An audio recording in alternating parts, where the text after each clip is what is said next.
Every time let's sing one more time. I trust in God, my Savior, who will never fail. He will never fail. So I trust in God, my Savior. Only one perfect.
Therefore God exalted him to the highest place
Charlie Kirk. God bless all of you and all of you tuning in online around the world.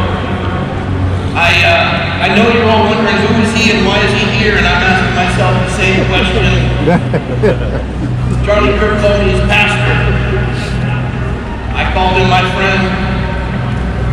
I was with Charlie about a little over 2 weeks ago in Korea, as he was supporting the persecuted Christians over there, as they're raiding churches and imprisoning pastors. And he spoke to the youth there that now are chanting on the streets, "I am Charlie Kirk, standing for freedom."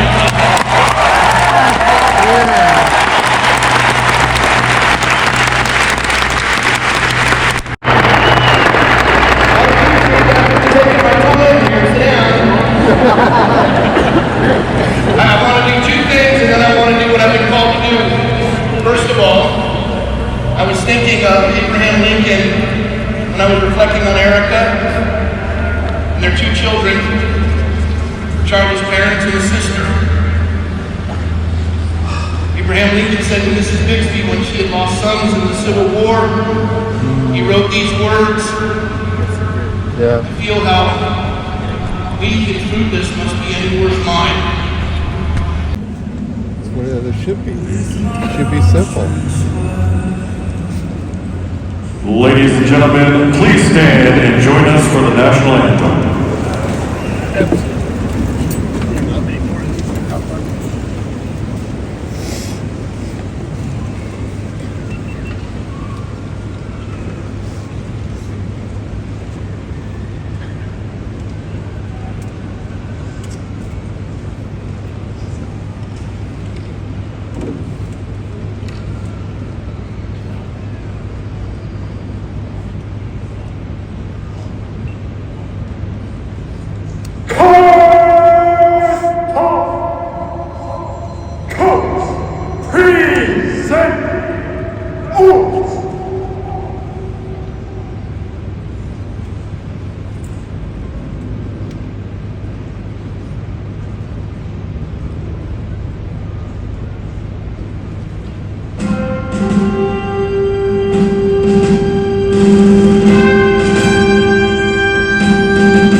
What's so proudly reared at twilight's last gleaming, whose broad stripes and bright stars through the perilous fight, o'er the ramparts we watched was gallantly streaming, and the rockets red glare.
I'm here speaking at Charlie's memorial.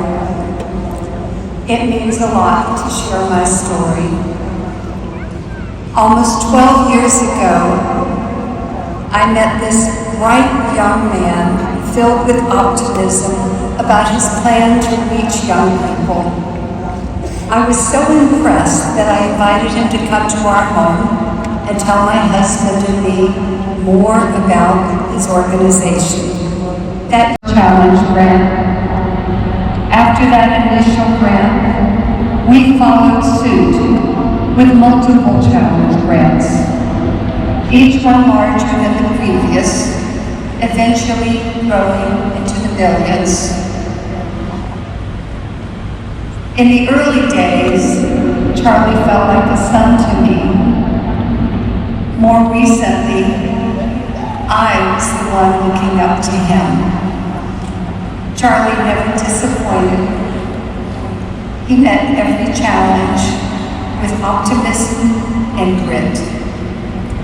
Today, I feel like Charlie is challenging us. Will we meet this challenge to fight for freedom, for family, for faith? More importantly, will we do this the way that Charlie did, with a heart that loves God? Before you answer that question, I would like to share something else with you. Shortly before I met Charlie, I had become very discouraged about the atmosphere in our country. I even suggested to my husband that maybe we should stop trying.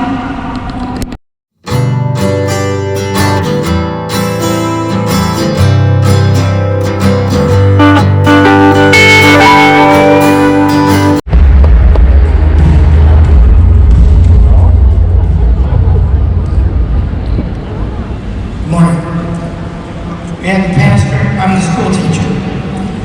I have one short story to tell you about Charlie Kirk, my friend. He became a friend of mine because I interrogated him one time. 19-year-olds are my specialty. I asked him some questions he couldn't answer. And he was already becoming famous. And I noticed his reaction. He said, "What should I do?" And I said, "Well, you have to suffer. If you want to grow, you have to suffer. Hard to learn. Into the night. Crack dawn in the morning. Start with the Bible. Read the classics. Study the founding of America." The object worn by him was live free. 11 days ago, my friend was martyred for using his voice to engage in peaceful dialogue. Charlie's assassin thought that he could steal and silence his voice by putting a bullet in his neck. In the words of Kirk, the tyrant dies and his rule is over.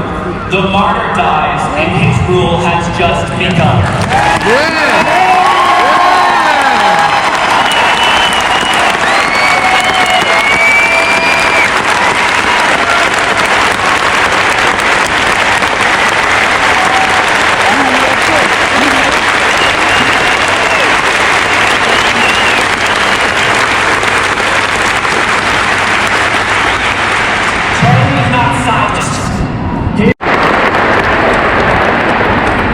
Charlie's having some serious empathy FOMO right now.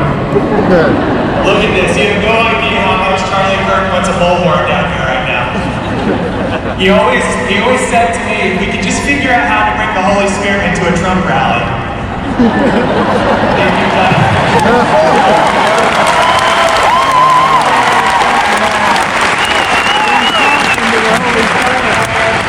I was the CEO of Turning Point USA and now the CEO of Turning Point Action. You may know me from the Charlie Kirk Show, our weekly podcast, Thought Crime, with Charlie, Jack, Blake, and Andrew, but I'm also the longest tenured employee at Turning Point. I met my friend Charlie in 2014. We connected when Turning Point USA was just in its infancy, sharing the vision for what the conservative movement should. Thoughts keep returning to one thing, and that's time. Charlie lived only 31 years. Yet when I reflect on those years, I see more impact and more courage your achievement than most men accomplish in a lifetime. I've known Charlie for a decade, and I'd like to share a little of what I learned from him. Charlie often said that having courage is one of the easiest things in the world because all it requires is you to say yes. Courage does not require talent, does not require natural ability. Courage requires a personal decision.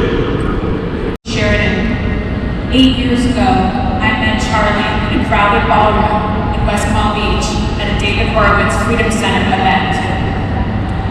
We spoke briefly, we exchanged cards, and I thought nothing of it. What ultimately made me want to join Charlie's cause and Charlie's team because he began a quest to hire me after meeting me. I was reluctant at first, but it was his naive audaciousness to change the world that ultimately sold me. It was the best decision I've ever made, and I've never looked back. This is not on you, okay? I don't care what your feelings are in that day. You know, go figure that out yourself. This is not us. This is not the country. Anyway, the whole nation are again on turning point. We do the best events in the movement. In fact, we do the only events in the movement. You know, we kind of put everyone else out of business, right? So we are the only standard of excellence. And so we hold ourselves to a higher standard. We don't do mediocre. We try to raise the level of excellence because we are constantly trying to push the conservative movement and the country to places that we never before. You guys know this. Turning Point USA is the most important organization in the country, period. Find me another organization that's been able to move millions of people the way that we have, that does the events, that does training. Nobody does what we do at Turning Point USA that starts following you. We're building something there that you were aware that we were building an experience to help save the country. And this kind of intensity bothers you. Well, then don't go work for Turning Point USA. You can go work for the Department of Labor or something, okay? Because here we do excellent things. We do big things. We take history here at Turning Point USA. It's going to be early mornings, it's going to be late nights, but you all get to know that you're doing something rewarding that is not just, oh, a career, you check the box, but lives will be changed. How blessed are we that we get to be here celebrating the country, and this is our job. It's pretty awesome. There's a lot that I hear from speakers from all the years. Their team is so impressive, and they're so young. Why is everybody up here? It's for us. We hold ourselves to a higher standard. This is not just another DC gig. This is about saving Western civilization. We are the most important organization in the country. You are part of it. It's something bigger than all of us, and it will have ramifications across the country. I'm so thankful for you guys. You guys have really defied gravity, and let's continue to make history.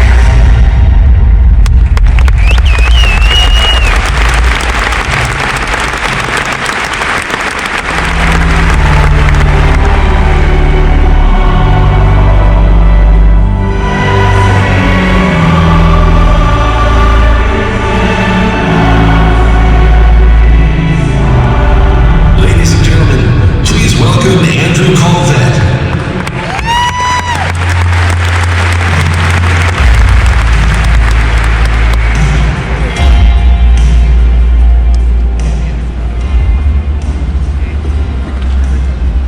Just give us a moment.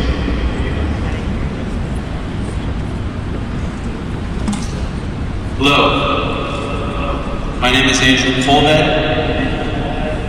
I am spokesman for Turning Point USA, business partner for Charlie's. I was the executive producer. I am the executive producer of the Charlie Kirk Show. But most of all, I'm a longtime friend of Charlie's. Charlie and I built the show over 8 years, brick by brick. I'm so proud of what we accomplished together. And these wonderful people standing behind me are the geniuses, the camera ops, the board ops, the producers, the editors, and the social media team who made the show happen every single day.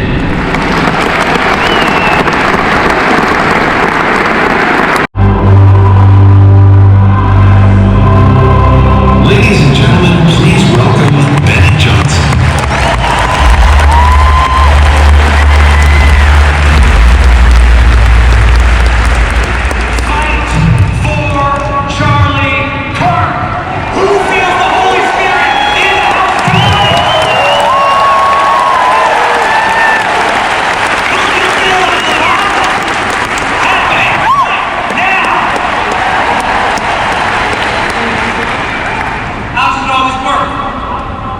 What man intends for evil, God intends for good. Evil thought that there would be a funeral today. God has created a revival right here in this house.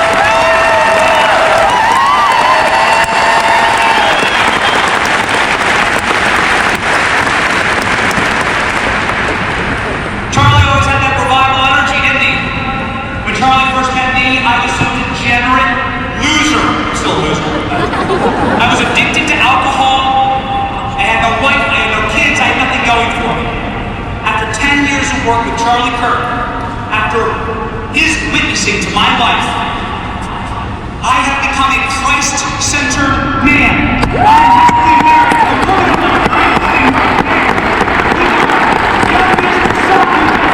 living a life. I'm sitting right there. Young Bishop son is today 8 months.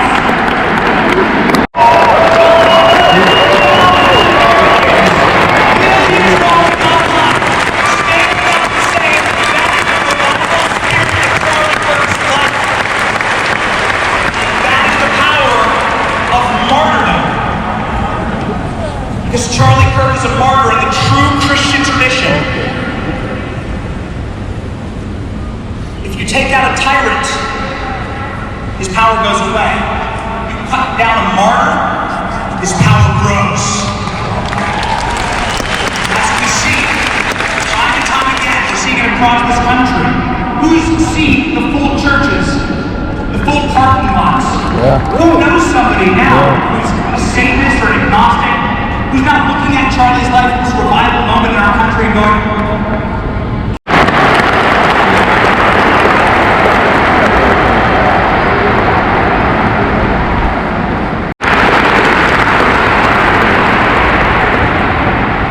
I want to live in a country where the evil are terrified and where the good, the faithful, and the moral people of our nation can live in peace, debate in peace. I can say this to all the young men in the audience. It's sad, but also, we at American Cornerstone just agree with everyone as we think about the loss of our friend. We're going to a very significant level, and I want us all to remember we cannot be the land of the free if you're not the home of the brave.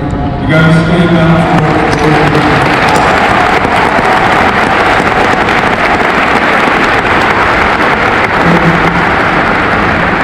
In closing, I want to read a passage from John 12:24. Remembering that Charlie was shot at 12:24 p.m. Verily, verily, I say unto you, this is Christ speaking, except a corn of wheat fall onto the ground and die, it abideth alone. But if it die, it bringeth forth much fruit. And I want to thank Charlie for his sacrifice because much fruit is going to be realized. Thank you.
Charlie believed with every fiber of his being that the youth of this nation could save it. His fierce patriotism, his unyielding boldness, his prophetic foresight, these were the sparks that lit the path for me on the eve of my departure to medical school to decide to change course and join Team USA, where I could help Charlie battle the socialist indoctrination on college campuses. The year I spent at TPSA traveling with Charlie is where I honed my voice in the crucible of politics and ultimately forged the path that led me to Congress. I saw Charlie grow from a young man with conferences of a few hundred people to one of the most powerful men in the world, walking alongside presidents and titans. I saw him grow a beautiful family, all the while remaining a humble leader who quietly raised up others to form a movement. Today, we honor a patriot whose love of this nation burns as brightly as the founding fathers during the birth of our republic.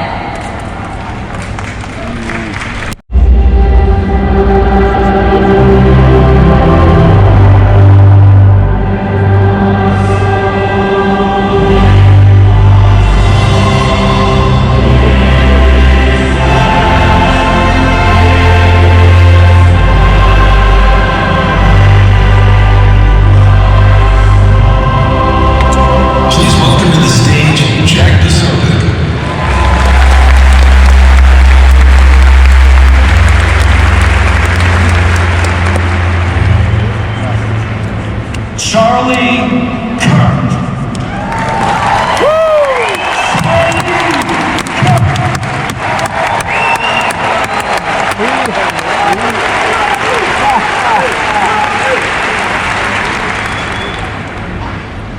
Charlie Kirk was my friend.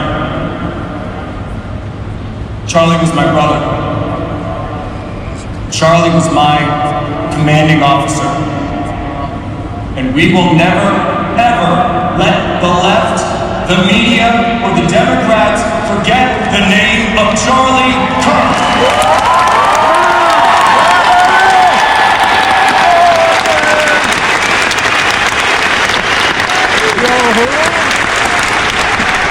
Don't go to college, come work for me instead.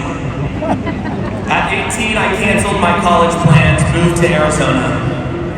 My life was forever changed by Charlie. All of us in this room have that in common. My first day working at Turning Point, I met an incredible girl who Charlie was interviewing on his podcast, sharing the story of her family who had survived a totalitarian regime, whose grandfather was imprisoned in the gulags for 10 years for preaching the gospel. Elizabeth and I were married a year later. Thank you, Charlie.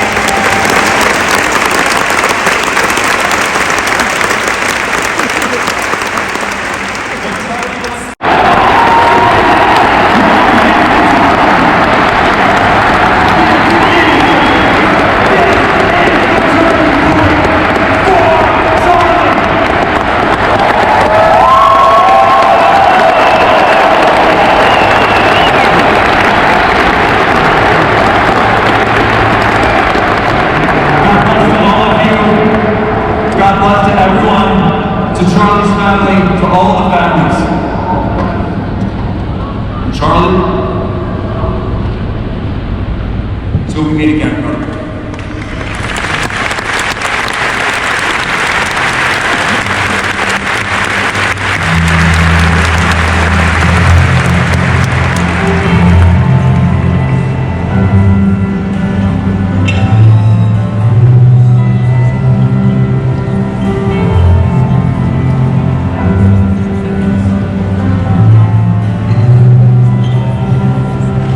Please welcome to the stage, Frank Turk.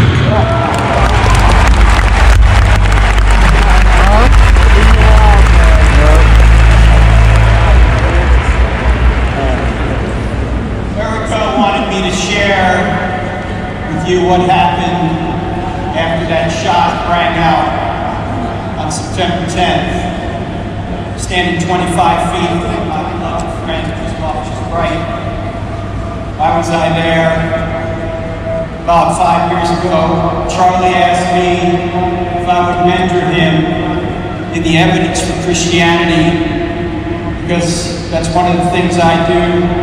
Now, it's going to be difficult to mentor someone smarter than you.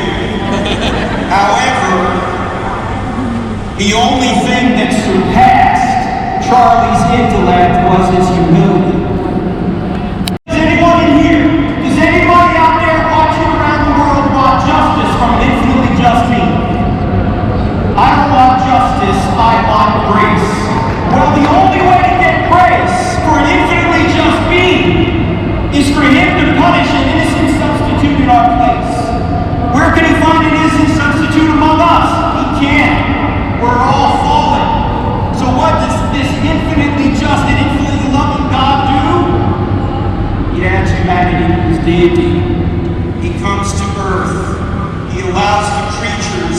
rebelled against him, to torture and kill him, so he could place their punishment upon himself, and then by trusting in him, every one of us can be forgiven and then given his righteousness. Ladies and gentlemen, this is the greatest story ever told, and it happens to be true. There's evidence for this in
We're going to take another moment to honor Jesus and sing what we heard this week is one of Charlie's favorite songs. This is what John 1 says about Jesus. In the beginning, the Word already existed. The Word was with God, and the Word was God. He existed in the beginning with God. God created everything through him, and nothing was created except through him. The Word gave life to everything that was created, and his life brought light to everyone.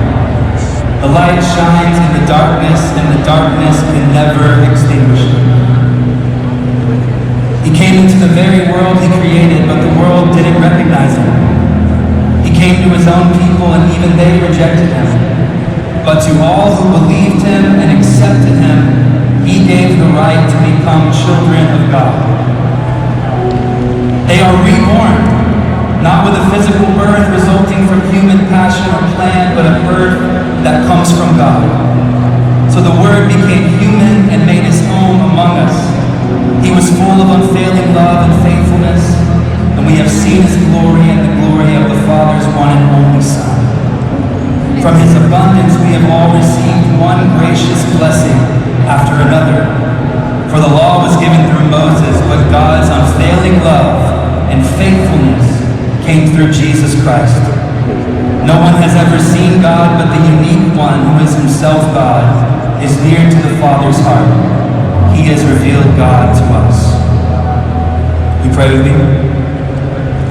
Jesus, you are the way, you are the truth, you are the life, the only way, the only truth, the only life. You are the bright morning star that shines in the darkness. You are the living water to a dry, thirsty soul. You say in Revelation 22, look, I am coming soon. Let anyone who is thirsty come. Let anyone who desires drink freely from the water of life. You say in Romans 10, everyone who calls on the name of the Lord will be saved. If we declare with our mouth that Jesus is Lord and believe in our heart that God raised him from the dead, we will be saved. Jesus Christ died on a cross, was risen on the third day, and is coming again soon.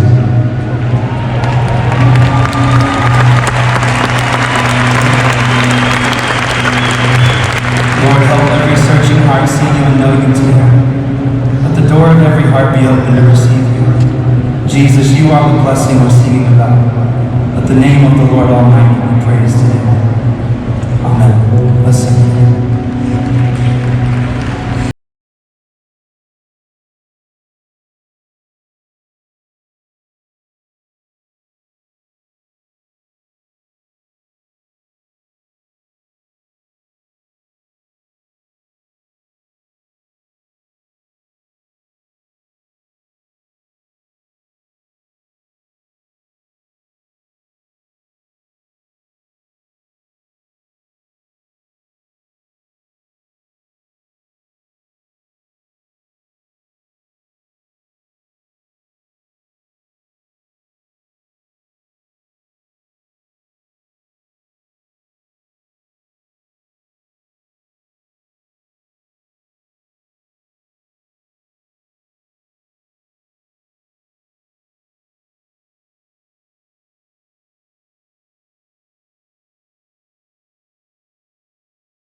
and he loved the people in his life. Charlie led with his faith and fought with his heart. One of the things I will miss the most is receiving a text every morning from Charlie with a daily Bible verse. Charlie would help set the tone of the day for so many of us. He loved Jesus Christ. The other side was terrified of Charlie because Charlie embodied the spirit of Maggie. Always fighting for America, never backing down. He dared to debate. Charlie didn't just step into the fight, he ran towards it. And he always did it with a smile. Charlie knew this fight was bigger than politics. Charlie was more than an activist. Charlie was a modern-day disciple who preached about the greatness of America, not just across our land. I have to say this without getting emotional, but I'm very proud of my husband, and I know many of you are too. Well, I've never met anyone quite like her. I remember I called Tyler and I said he's gonna have to find talent somewhere else. And Tyler was trying to coach me down because he said that she was way out of my league. He's still right, by the way. I mean, my wife is the best person ever, and she's a patriot, and she's a believer. We don't want to have to be accountable to God when this life passes. And he asks, why did you not trust in me and not fight evil? For young people out there, if you want to find meaning, find something worth taking responsibility for. Yeah. It's been a fun journey, fun ride. It's just getting started. Yeah. Grateful for you. Thanks for joining the Charlie Kirk Show. You're welcome. We should do this more often.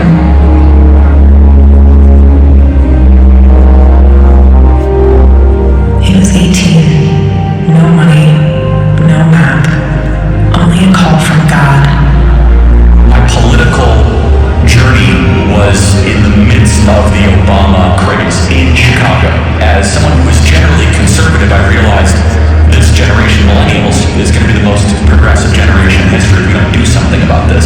We're active in about 15 campuses and we're growing very, very quickly. And keep in mind, this is not just a flash in the pan movement, but we're going to become an institution to give them the power and the confidence to stand up and let their voice be heard. I was 18, no idea what I was doing, no connections, no money, unlimited energy, enthusiasm, and I actually thought this was possible, which was kind of crazy if you think about it. Bill was one of the first people to believe in us at Turning Point USA and believe in me. After he heard me speak, he said, you can't go to college. I said, who are you exactly? He said, whatever you're doing, it's going to be bigger. He said, you're going to start a youth organization that's going to catch the whole world on fire. Only in America can a young man with a dream change the world.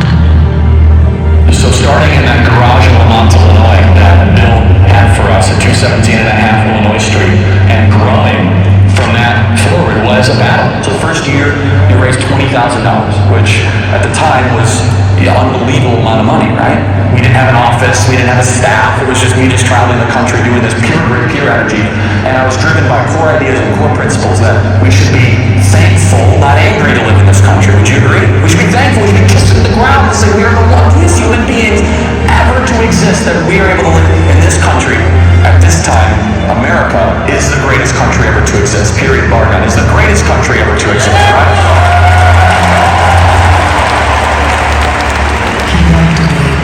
Because he loved the truth and the people on the other side of the table, because they all were made in God's image. So I go to college campuses and there's a lot of error. We're all sinners. We all live in error.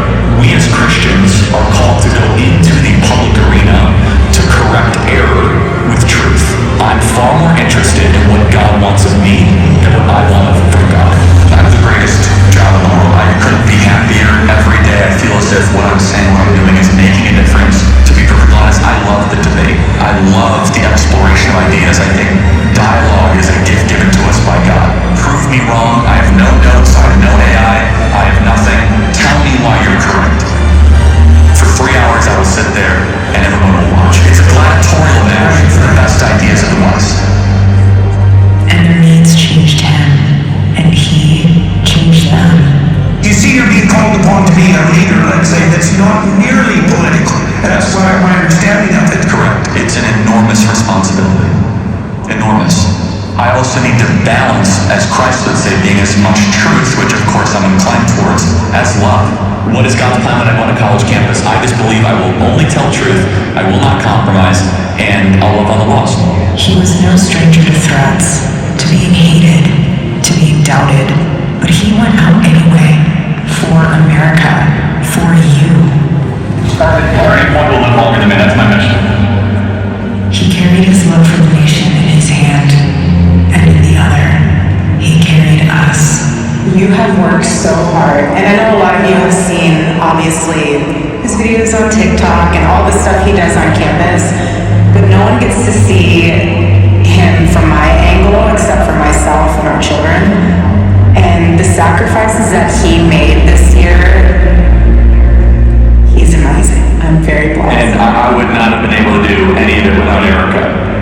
When it comes to your child, you are tasked to protect them both physically, spiritually, and emotionally. Once you have kids, there is this primal thing that comes into you where if you think you've worked hard before, when you have to go feed a child and provide for a family, you are willing to go to the ends of the earth and push yourself in ways that you never thought possible, and that is your initial and most important task as a father. Every single person in this building, we owe something to Charlie. He was a joyful warrior for our country. He loved America. He devoted himself tirelessly to making our country a better place. He was a critical part of getting Donald Trump elected as president, getting me elected as vice president. And so much of our success over the last 7 months is due to his efforts, his staffing, his support, and his friendship. The media said the Turning Point could never run a ground game they weren't experienced. They didn't know Charlie, right? You need tremendous talent to do what he's done. Building one of the most powerful youth organizations ever created, Turning Point USA, and I want to thank you, really, Charlie. Incredible. I want you to remember that we did not earn this. This is God's mercy on our country. What he built will endure.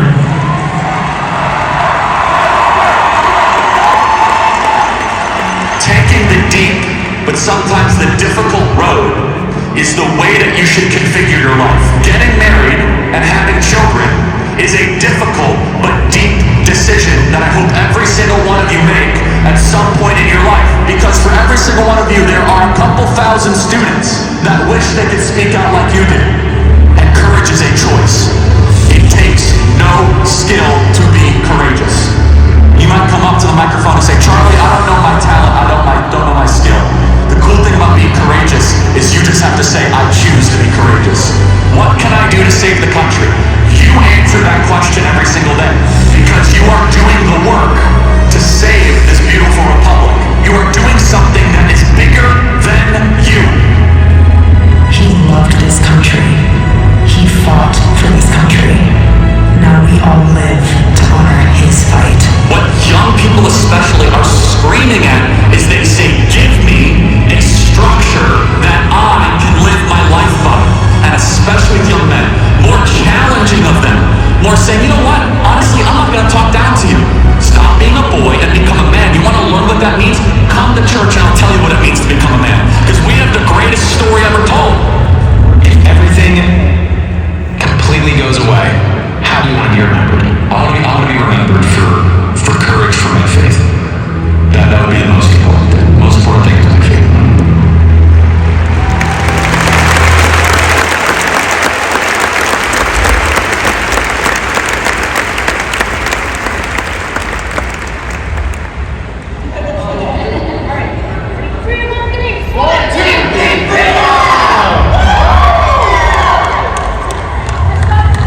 sorrow, to mourn Charlie Kirk, but also to dedicate ourselves to finishing his mission and achieving victory in his name.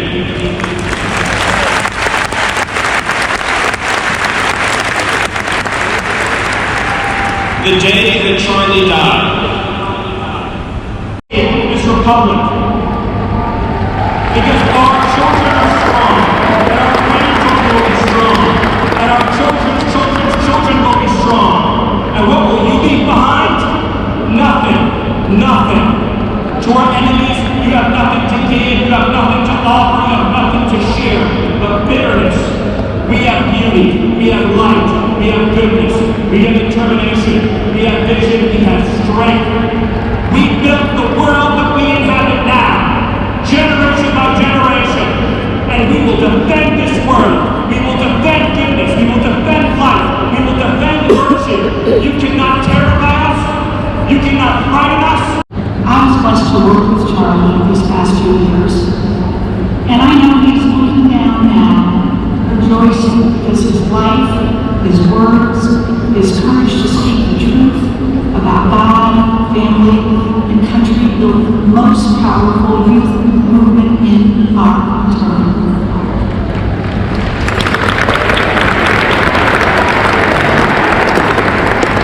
Many of you knew Charlie. Large groups of people, but because ultimately he was a Christian evangelist.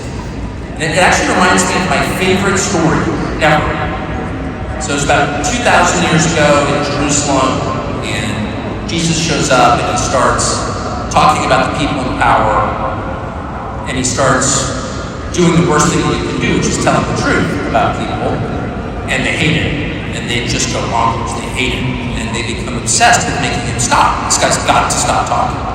We've got to shut this guy up. And I can just sort of picture the scene in a lamp-lit room with a bunch of guys sitting around eating hummus thinking about what do we do about this guy telling the truth about us? We must make him stop talking! And there's always one guy with the bright idea, and I can just hear him say, I've got an idea, why don't we just kill him? That'll shut him up. That'll fix the problem. Change our hearts from Jesus, and that is the only way forward in this country. That's the only solution to where we all know we're going. And Charlie knew where we were going without that. And that's not a call for being politically passive, of course. Even those who opposed him, and I think especially for those who opposed him, he invited them to his table or on his show saying, let's talk. Sitting with Charlie here in Arizona. Memorial service, it's the honor. I don't best remember, I'll take the liberty of saying what I think is the best thing. But I think he had a tremendous.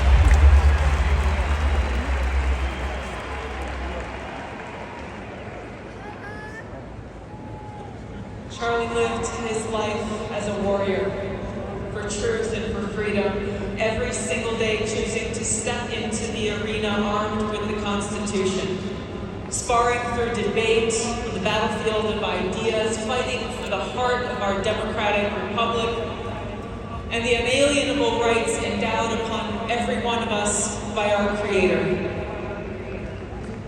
Charlie lived what our founders envisioned. Freedom, the right to speak even when we disagree. Freedom. I may not agree with what you say, but I will fight to defend to the death of my very life your right to speak. Free speech is the foundation of our democratic republic. We must protect it at all costs, because without it, we'll be lost.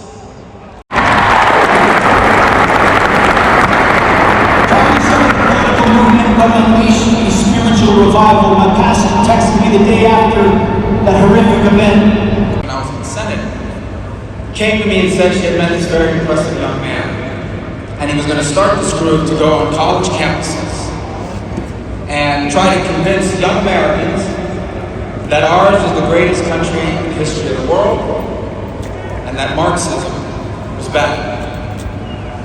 And I remember thinking back then, I'm going to admit to you guys, I was a little skeptical. I said, college campuses? to do that? Why don't you start somewhere easier, like, for example, communist Cuba, you know? But my skepticism was proven wrong. In place after place over the last 12, 14, 16 years, we've seen this renaissance. Understand where we were at that time in our history. Understand where we are still today in many places, where young Americans are actively told that everything that they were taught, that all the foundations that made our society and our civilization so grand, they were all wrong, they were all evil, that marriage is oppressive. Charlie Christ died at 33 years old, but he changed the trajectory of history.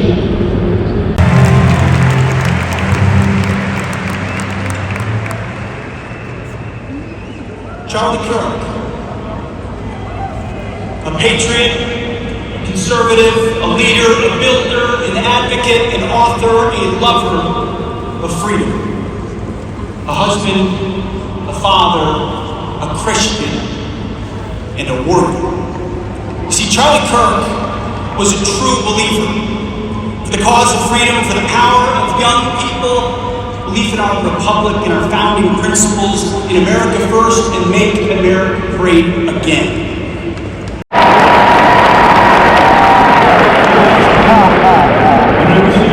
Charlie, who was like a little brother to me, had been assassinated. I was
Just a few miles from here, 2 years ago, at America Fest 2023, Charlie delivered a speech on stage for our TPUSA Faith event.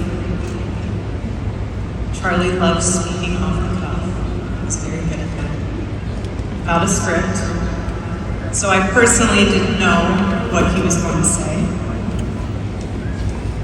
And what he chose to speak about that day was his submission to the will of God.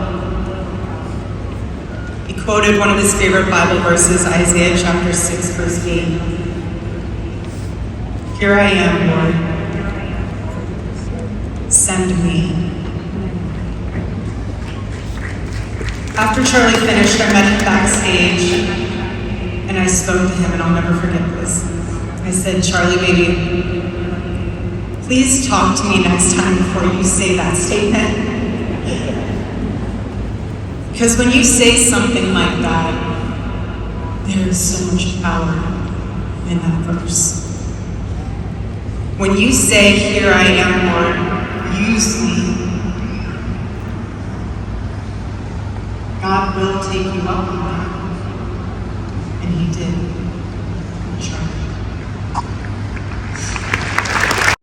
Welcome! If you believe in faith, family, and freedom, then you are with us. We gather here in this stadium. Son, Christian and patriot, Charles James Kirk was heinously murdered by a radicalized, cold-blooded monster for speaking the truth that was in his heart. He was violently killed because he spoke for freedom and justice, for God, country, for reason, and for common sense. He was assassinated because he lived bravely, he lived boldly, and he argued brilliantly without apology. He did what was right for our nation. And so on that terrible day, September 10th, 2025, our greatest evangelist for American liberty became immortal.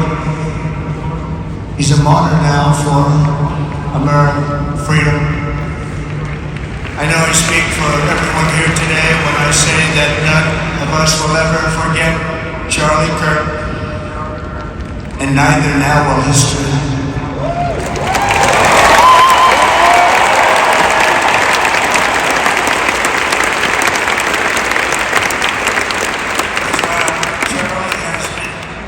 Reunited with his Creator in heaven, his voice on earth will echo through the generations, and his name will live forever in the eternal chronicle of America's greatest patriots.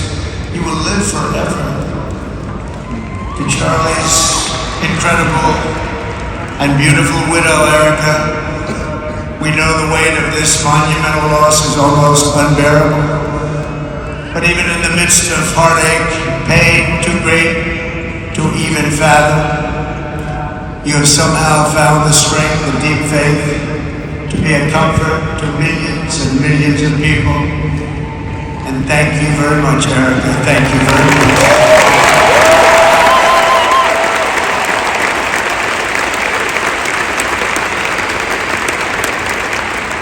Today, the entire nation wraps its loving arms around you. Beautiful children, we share in your immense and overwhelming sorrow, and we vow that we will do everything we can to ensure that your children grow up in a land where their father is honored and revered as a great American hero. That's what he is.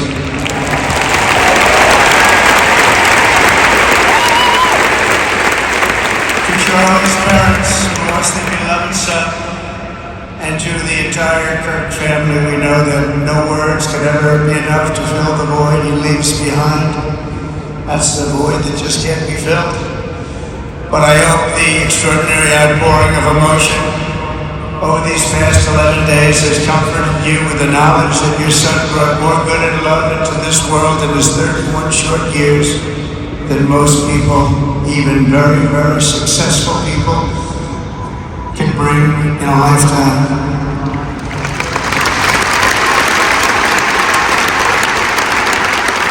Charlie Kirk loved America with everything he had, and as we can see so clearly today, America loved Charlie Kirk.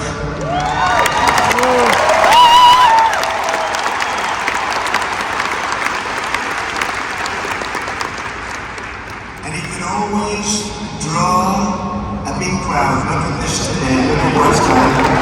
This is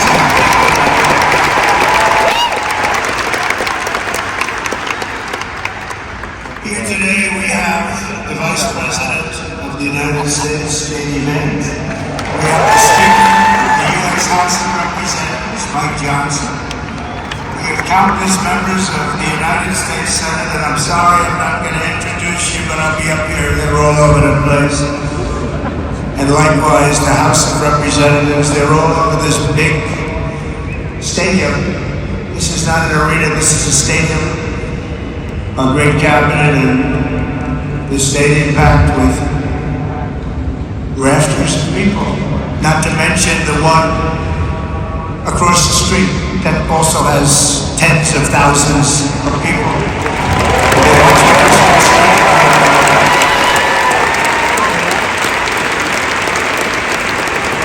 And I'm sorry we couldn't get you in. If anybody would like to give up your seat, please walk across the street. But this is like an old-time revival, isn't it? An old-time revival.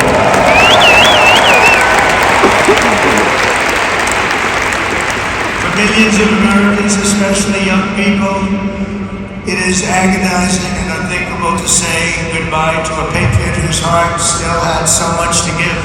It's so much. Raised in the suburbs of Chicago, Charlie was filled with a patriotic spirit from his youth. He was an all-American in everything he did. And one of the last things he said to me is, please, sir, save Chicago. We're going to do that. We're going to save Chicago from harm.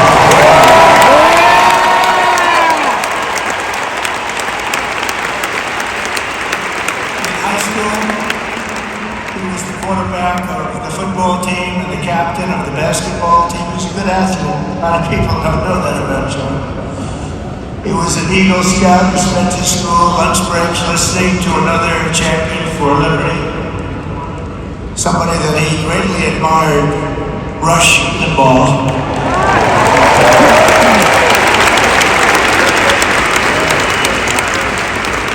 But what was even more important to Charlie than politics and service was the choice he made in the 5th grade, which he called the most important decision of his life, to become a Christian and a follower of his Savior, Jesus Christ.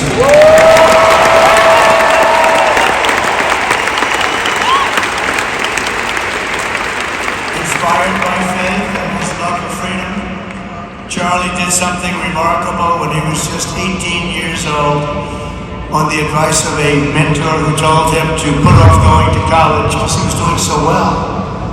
He devoted his life to converting young people to the conservative cause. How did he do? Take a look. How did he do?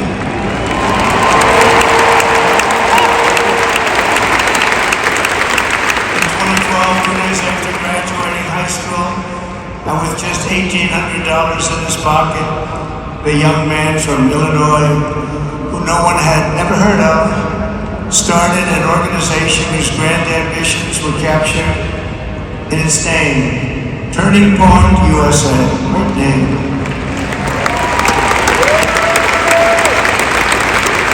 And I have a feeling it's going to be bigger and better than ever before. Does that make sense? It's going to be bigger and better than ever before. Let's talk about it. 12 years ago, Charlie walked onto his first college campus, the very liberal University of Wisconsin at Madison. He set up a card table and put up a sign with 3 words, "Big government sucks." Can you believe that? That's Charlie. That day, Charlie talked to every student who approached him, most of whom were probably quite a bit older than he was. Finally, after many hours, he found the first ever Turning Point chapter leader. His first year out of high school, Charlie traveled 300 days raising money and taking his message to campuses all over the country. He lived out of his parents' basement, and they actually loved having him there. They loved Charlie. Everybody loved Charlie. And on the couches of friends and supporters, he lived off couches for 2 years, 3 years. Then life started getting a little bit different, but he was always the same. For 5 years he refused to take a paycheck, but Day after day, he worked from 5 a.m. in the morning till 11 p.m. in the evening, always. His staff remembers that he wore Walmart jeans and t-shirts from the Goodwill store. Remember the Goodwill store? It wasn't easy, but Charlie wasn't in it for money at all, never has been. Money was never his thing. He was always in it for the mission. As he liked to say even back then, we have a country to save. We have this what he did. Call me all the time, sir, we have a country to save. He said, Charlie, thanks very much for telling me that. I appreciate it. Charlie volunteered for my 2016 campaign and traveled the nation with my son Don, Eric. I got to know him very well and saw immediately that Charlie was actually a master builder of people. It was Charlie who first started organizing young black conservatives hungry for support and leadership. It was Charlie who stood up for persecuted Christians and Jews on college campuses. It was Charlie who helped bring online censorship, free speech, and cancel culture to the fore of our political debate. It was right up there with me. It was Charlie who helped unite MAGA, and you know what MAHA is? That's how to make America healthy again. And tomorrow we're going to have one of the biggest announcements, really medically, I think, in the history of our country. We're going to be doing it with Bobby and Oz and all of the professionals. I think you're going to find it to be amazing. I think we found an answer to autism. How about that? Autism.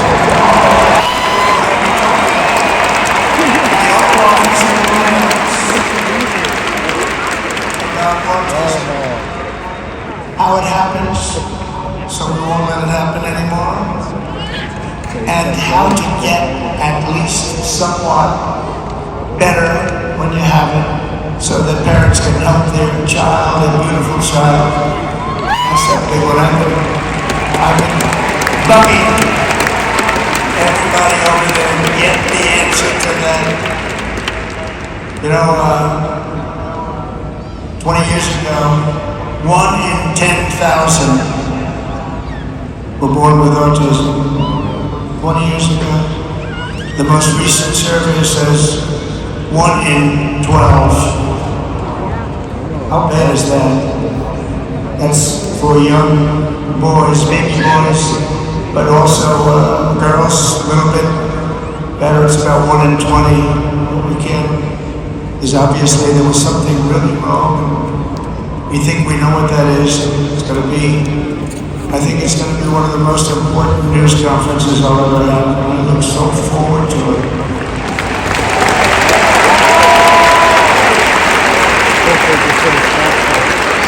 And you know, we also look forward to it because he knew I tell him a little bit about what was going on. Charlie, he would have been front row center, believe me. We'll be missing him tomorrow. It was such a big deal for him too. He brought together Donald Trump, Bobby Kennedy, right here in the great state of Arizona 1 year ago. Remember that?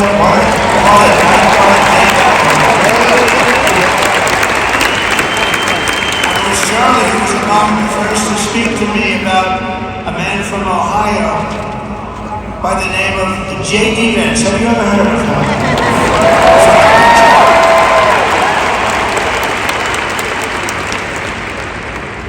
Charlie would often call me, sometimes the night before a big event, the other side of the country.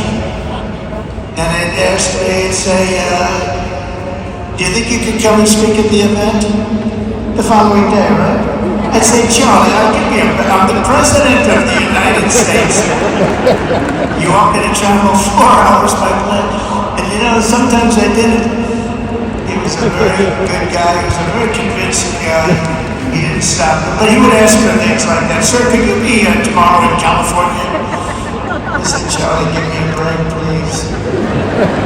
He just wouldn't stop. And he succeeded. But I almost always went because you never wanted to let Charlie down. You worked so hard, you just didn't want to let him down. I felt guilty. It made me feel very guilty. As president, many people asked me for things, but Charlie was one of the few who always gave more than he took. He was a giver, much more than he took.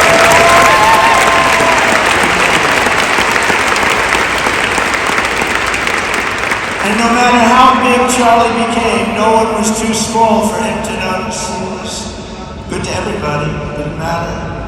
Several years ago, a fourth grader asked Charlie to appear on his podcast, which was probably only watched by the parents of that fourth grader. And Charlie, who was actually pretty hot at the time, young, he agreed, and the boy asked for advice. Charlie replied, the left, I call it the radical left, I call it sometimes the radical left lunatics. But Charlie didn't say that, he called it the left. He was probably right, but I can't help it.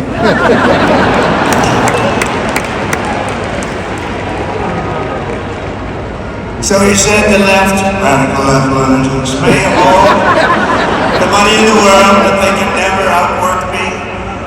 I will wake up as early as I need to about himself. I will stay up as late as I need to, and I will never stop fighting for our country.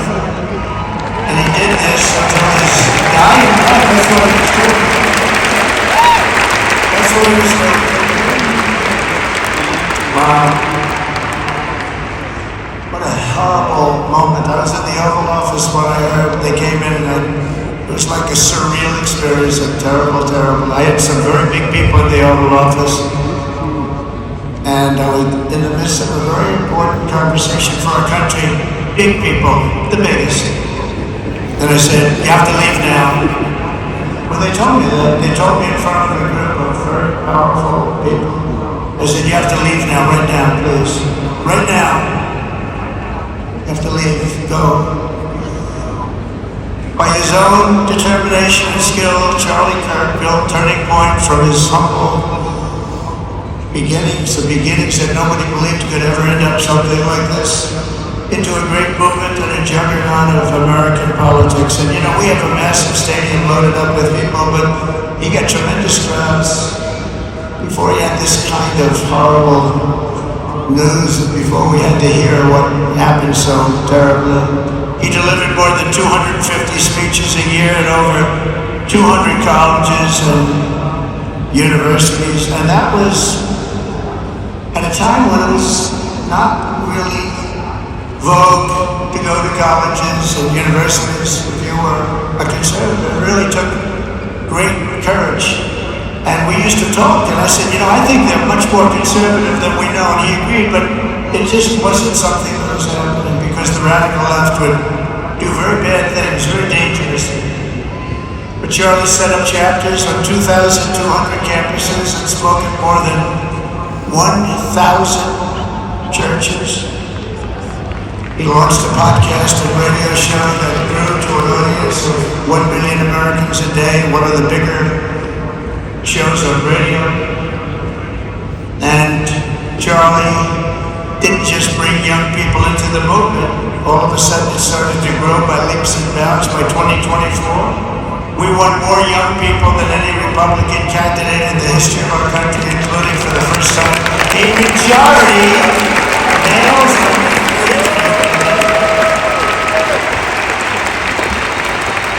Remember when Republican presidential candidates would get 4%? No, we did unbelievably with young people. He was a big factor, unbelievable. But he made me work for it. Sir, you have to make a speech here, you have to make a speech there. But we did it, and we won, and our country is doing unbelievably well now. We had a country that was dead 1 year ago, and now we have the hottest country anywhere in the world. And Charlie helped us make it now.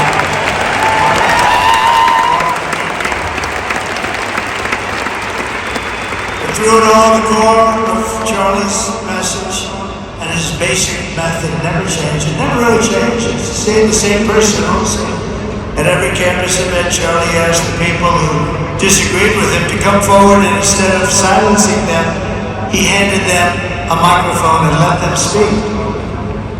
And he convinced so many of them. It was a pretty amazing thing to watch, actually.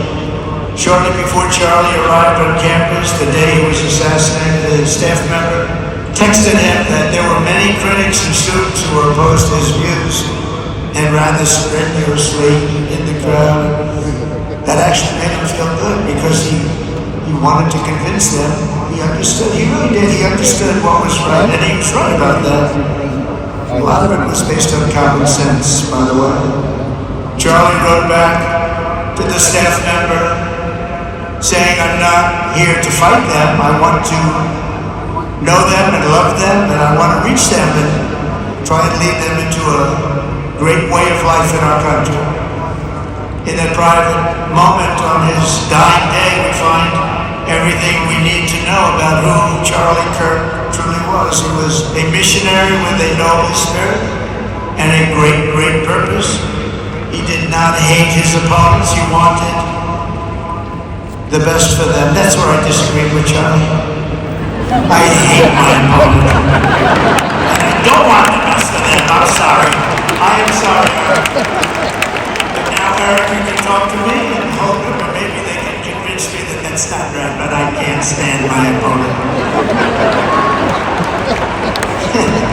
Charlie's angry. Look at that. He's angry at me then. He wasn't interested in demonizing anyone. He was interested in persuading everyone to the ideas and principles he believed were good, right, and true. Before each appearance, he prayed these words: God, use me for your will. Always said the same thing: use me for your will.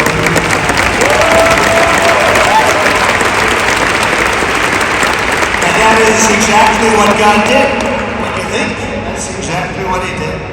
The more success Charlie had, and he was getting more and more successful, the more dangerous his mission became. On campuses all over the country, his quest for open dialogue was spent with menacing hate. There were bomb threats, pulled fire alarms, and countless rage-filled radicals who tried to shout him down. It was nasty. I used to say, Charlie, this is nasty stuff you're doing. At one event, police had to build barricades to protect students from an angry mob of thugs. Many of these people, by the way, are paid a lot of money to do this. They're agitators, they're paid agitators, remember that. When you see they all have the same beautifully printed sign, every sign is identical, comes out of a top-level print shop. That's not the signs that are made in somebody's basement. Those are paid for by very bad people, and hopefully we're going to be finding out through the DOJ who those people are.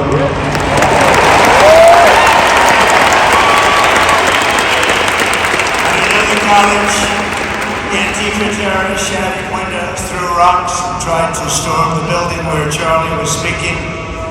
It was a really bad one. Often dozens of police officers were needed to prevent left-wing violence. And the violence comes largely from the left. You don't hear that from too many people, do you? And virtually every day for years, before he was murdered, Charlie received these horrible death threats. People don't know. I used to talk to him about it. He said, I got some threats. He always felt that when they actually made the threat, they were not the ones to worry about. The ones to worry about were the ones that don't make the threats. I think you know what I mean. He knew the risk, but he and I shared a certain motto: never back down and never ever surrender. Just don't surrender, never back down. He believed in it so strong. He's right. The radicals and their allies in the media, sometimes referred to, as my son said, fake news media, tried to silence Charlie for a simple reason: because he was winning, and he was winning big. He was taking over college campuses. Colleges that had, in theory, only very liberal, or as they like to say, progressive. I call them liberal, but they like to call themselves, such a beautiful word, progressive. They're the opposite of progressive when you think about it. But they were really nasty, and he would go into these colleges. All of a sudden, within 2 years, 3 years, they turned into bastions of conservatism. It was really quite amazing to see. They lied about him because they did not want you to listen to him or to learn from him, because what he was talking about and even preaching made so much sense. Everywhere he went, he won the debates, he won the hearts, he won the minds, and yes, he won the elections for people. He helped us, he helped other people. We won the biggest election in the history of our country, I believe.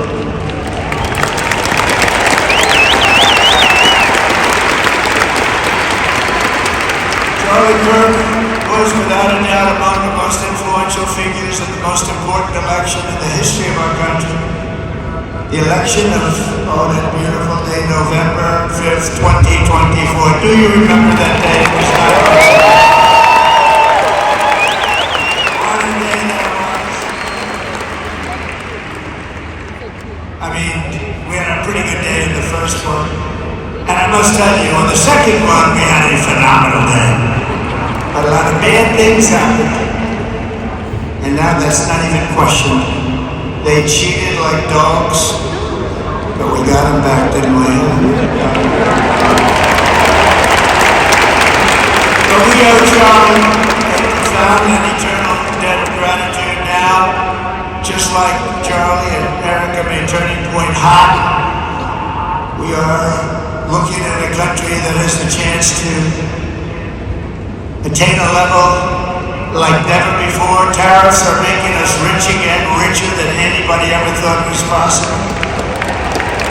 And the only one challenging them are people that hate our country or foreign countries that are paying a price, because they did the same thing to us for years.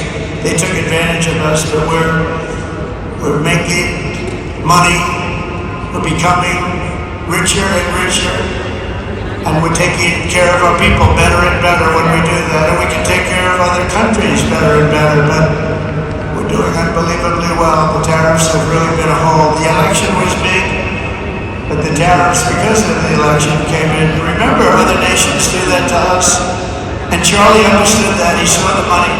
He saw what was coming into our country, and we can use that for Medicare, Medicaid, Social Security, all of these things that we fight so hard for. That's exactly what's happening. The numbers are incredible. When the news finally came out on election night last November that the race was officially won, came out pretty early in the night. Charlie was live on camera. In that moment, he was overcome with emotion. I've never seen him like this. He was so happy. For a long while, he said nothing. His eyes were filled with tears, and then he buried his face in his hands and he started crying. That wasn't the Charlie I knew, but in thinking about it, it actually was the Charlie I knew, because he had a tremendous heart. He just wanted what was good for our country, and he saw us going in such a horrible direction. Lovingly, Eric, and this was so beautiful, Eric put a MAGA hat on to cover his bow head. I like that very much. MAGA, we love. Does everybody love MAGA? Make America great again.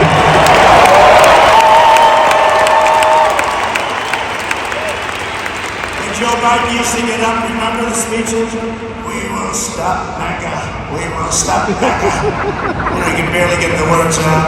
We will stop. I said, can somebody inform him that MAGA means make America great again? How do you say you can stop? And Charlie understood that. When Charlie finally looked up and smoked, he smiled through the watery eyes and simply said, I am humbled by God's grace. That was his statement that night I was watching. I was very impressed, actually. He showed he had a big heart. Every single American should take a long, hard look at the twisted soul and dark spirit of anyone who would want to kill a young man as good as Charlie. To kill anybody, but to kill a man like this, he didn't deserve this. He didn't deserve this. Our country didn't deserve this. And anyone who would make excuses for it are just out of their mind. Charlie's murder was not just an attack on one man, one woman. It was an attack on our entire nation. That was a horrible attack on the United States of America. It was an assault on our most sacred liberties and God-given rights. The gun was pointed at him, but the bullet was aimed at all of us. That bullet was aimed at every one of us. Indeed, Charlie was killed for expressing the very ideas that virtually everyone in this arena and most other places throughout our country deeply believed in. But the assassin failed in his quest because Charlie's message has not been silenced and now is bigger and better and stronger than ever before. And it's not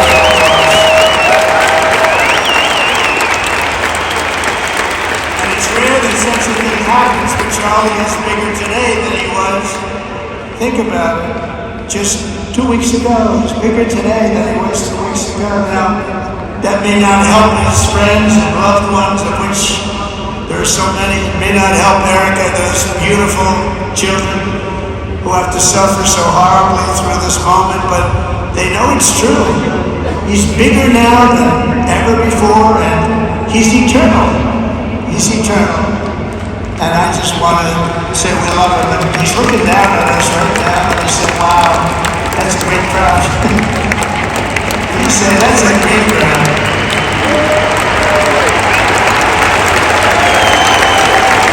It's a great crowd of patriots.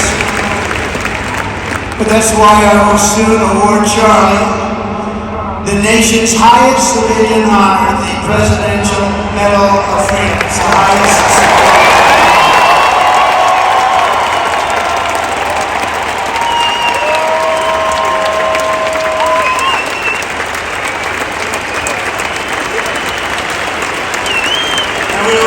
Ceremony at our beautiful White House in a very safe Washington, D.C. A place that Charlie truly.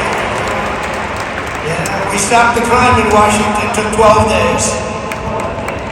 Now you can go to restaurants, you can walk down the middle of the street with your wife. You can have your wife walk alone down the middle of the street. She's going to be in good shape. What a difference. What a difference good management really makes. Well, I'm so proud of that Washington, D.C. You know, it's one of the worst in the nation, in the world. And now it's considered a very safe city. And it's also, I passed it yesterday, I went through it. And the laws are good. It's like a different place. It's like the tents are gone, the threats are gone, the gangs aren't there. We got rid of, we took out 1,500 career criminals, 1,500. If you have 3 career criminals, that can make a big difference. But I'm so proud of Washington, D.C., and now we're going into Memphis. And we'll get that one straightened out fast. And then we're going into some others, but we're going to go to Chicago, and we're going to have Charlie very much in mind when we're going to Chicago. And we'll get that one straightened out down in Colorado. He thinks it's okay when 11 people get murdered over the weekend. He thinks you don't have any crime when 11 people get murdered and 28 people get shot. He says he's got crime. No, they don't have it under control, but we'll have it under control very quickly. So we're going to be doing that. And Charlie loved what we were doing. He was so proud of what happened. He was there to see it. So proud of what happened in Washington, D.C. As you know, the depraved assassin who planned and executed Charlie's killing has been arrested and charged with capital murder. God willing, he will receive the full and ultimate punishment for his horrific crime, terrible fact. Because you can't let that happen. You can't let that happen. You can't let it happen to a country. The Department of Justice is also investigating networks of radical left maniacs who fund, organize, fuel, and perpetrate political violence. We think we know who many of them are. But law enforcement can only be the beginning of our response to Charlie's murder. Over the last 11 days, we have heard stories of commentators, influencers, and others in our society who greeted his assassination with sick approval, excuses, or even jubilation. You've heard that? It's all right, I believe. Some of the very same people who spent the last 8 years trying to sit in moral judgment of anyone who disagreed with them about politics suddenly started cheering for a murderer. Incredible. You know the names. They're major losers, by the way. I will be proven out in a short period of time.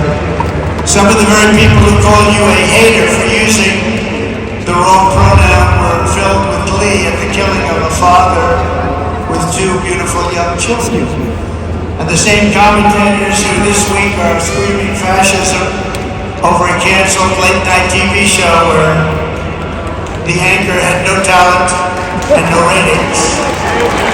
Last week were implying that Charlie Kirk deserved what happened. No side in American politics has a monopoly on disturbed or misguided people. But there's one part of our political community which believes they have a monopoly on truth, goodness, and virtue, and concludes they have also a monopoly on power, thought, and speech. Well, that's not happening anymore. We've turned that corner very quickly. Tragically, atrocities of this kind that we saw in Utah, of all places, are the eventual consequence of that kind of thinking. If speech is violence, then some are bound to conclude that violence is justified to stop speech. And we're not going to let that be justified. The tradition of reason and open debate that Charlie practiced is not a pillar of our democracy. In many ways, it's the basis of our entire society. It's the right inheritance of every free American, the greatest legacy of the Enlightenment, and among the most treasured achievements of civilization. We will defend it at all costs, and we will carry forward the torch of liberty that Charlie Kirk held.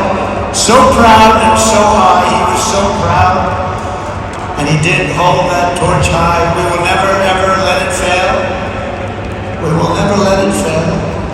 But we're going to raise it higher than ever before. It's going to be raised, and this is the beginning, perhaps. It should be no surprise that Charlie, who spent his life speaking with the critics of these traditions, ultimately became convinced that we needed not just a political realignment, but also a spiritual reawakening. We did. And we have to bring back religion to America, because without borders, law and order, and religion, you really don't have a country anymore. We want religion brought back to America. We want to bring God back into our beautiful USA like never before. We want God back.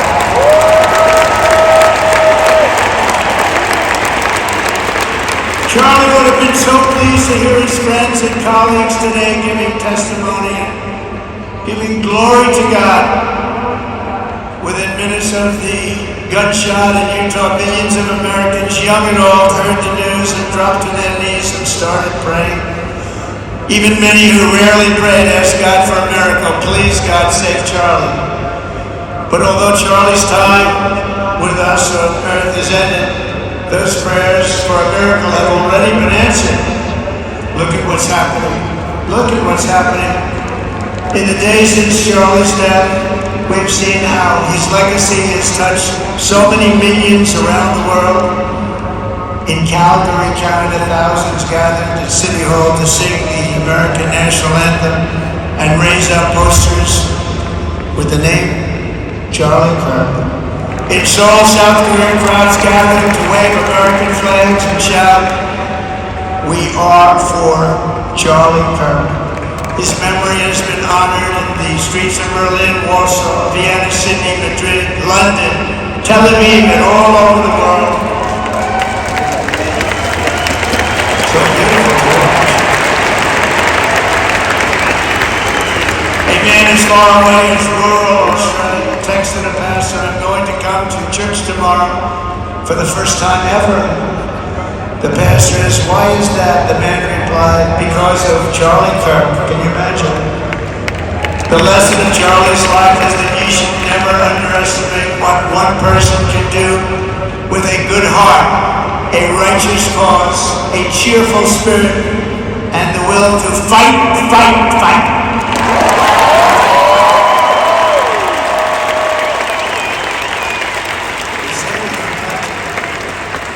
And Charlie's a big factor, such a big factor. Charlie Kirk started with only an idea to change minds on college campuses, and instead he ended up with a far greater achievement.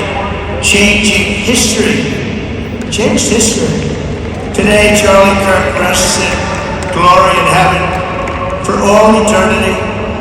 He has gone from speaking on campuses in Wisconsin to kneeling at the throne of God where he is right now.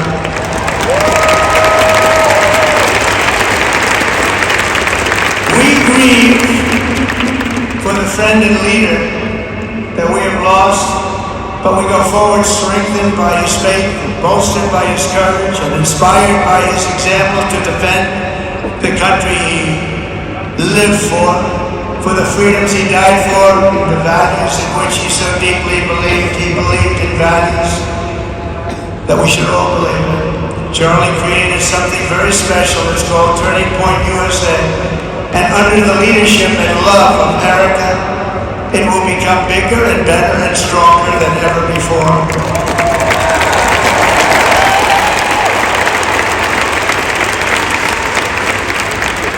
So Charlie, we all want to thank you. We want to say a very loud God bless you, Charlie. God bless you for what you've done. It's incredible. And God bless Erica and the children. God bless the United States of America.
This is my channel.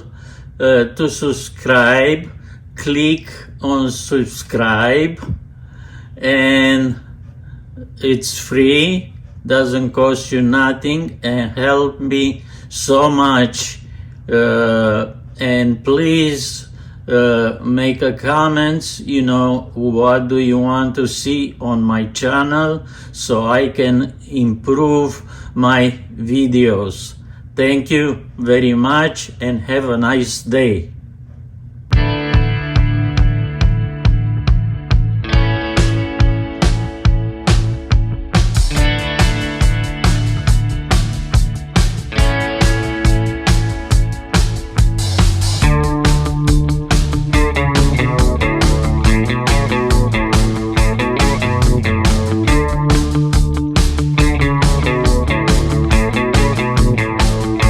Thank you.